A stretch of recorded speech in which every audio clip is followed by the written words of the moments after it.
গতকাল বাজার থেকে বেশ বড় সাইজের একটা মাছের মাথা এনেছিলাম।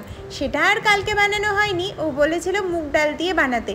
মুগ ডাল আর মুড়ি ঘন্ট প্রায় খেয়ে থাকি, তাই আজকে আর মুগ ডাল দিয়ে খেতেও ইচ্ছা করছিল না, আর একটু ঝাল ঝাল কষা কষাও খেতে ইচ্ছা করছিল। সেই জন্য মাছের মাথার কালিয়া বানাচ্ছি আজকে।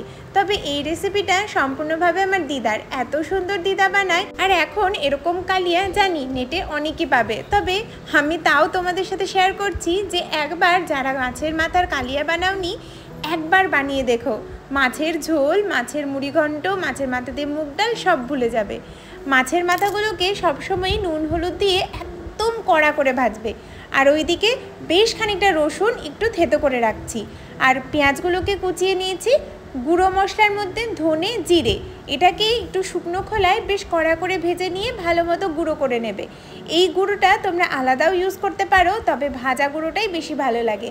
আলু দেওয়াটা খুব একটা বাধ্যতামূলক না, যেহেতু ঝোলটা একটু পাতলা হয় তাই আলু দিয়ে মেখে খেতে দারুণ লাগে। পেঁয়াজটাকে বেশ কড়া আঁচেই 3-4 মিনিট নাড়াচাড়া করে দিয়ে দেবো সেই রসুন থেতো করে রাখা।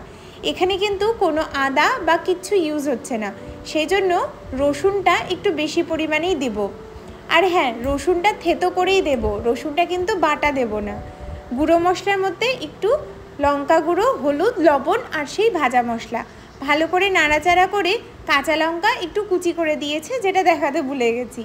এরপর আর কি মশলাটা যাতে পুড়ে না যায় সামান্য একটু জল দিয়ে ভালো মতো কষিয়ে নেব, আর পেঁয়াজটাকেই একটু মাখো মাখো করে নেব। যতক্ষণ বেশি কষাবে তত বেশি ঝোলের টেস্ট হয়। এই কালিয়াটা কী যে ভালো লাগে তোমাদের বলে বোঝাতে পারবো না। ভালো মতো করে কষিয়ে নিয়েছি, তবে এতে কিন্তু তেলটা একটু বেশি লাগে। এইবার মাছের মাথাগুলো দিয়ে 5 থেকে 10 মিনিট একটু ঢেকে রাখবো। মাছের মাথাটাও বেশ সুন্দর গ্রেভির মধ্যে মিশে যাবে।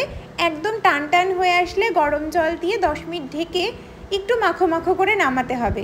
এই গ্রেভিটাতে পেঁয়াজ আর রসুনটাই হলো আসল, আর ওই ভাজা মশলা, কোনো রকম গরম মশলা, তেজপাতা কিচ্ছু ফোড়নের দরকার নেই। নামানোর আগে একটু গোলমরিচ, এলাচ আর দারচিনি গুঁড়ো দিয়েছি। ব্যাস, আমাদের মাছের মাথার কালিয়া রেডি।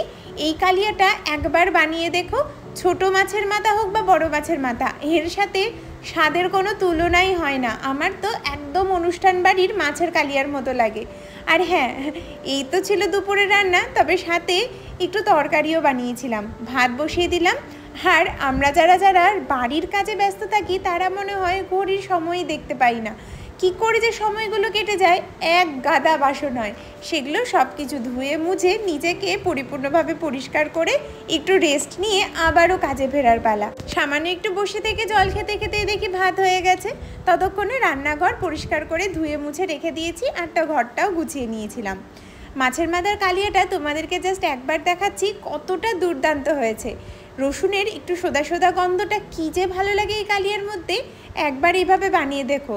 ঝোলটা কিন্তু এটার পাতলাই হয়, পেঁয়াজটা একটু বেশি লাগে, এই যা ধনেপাতা বাটা আর তার সাথে একটু 5 মিনিট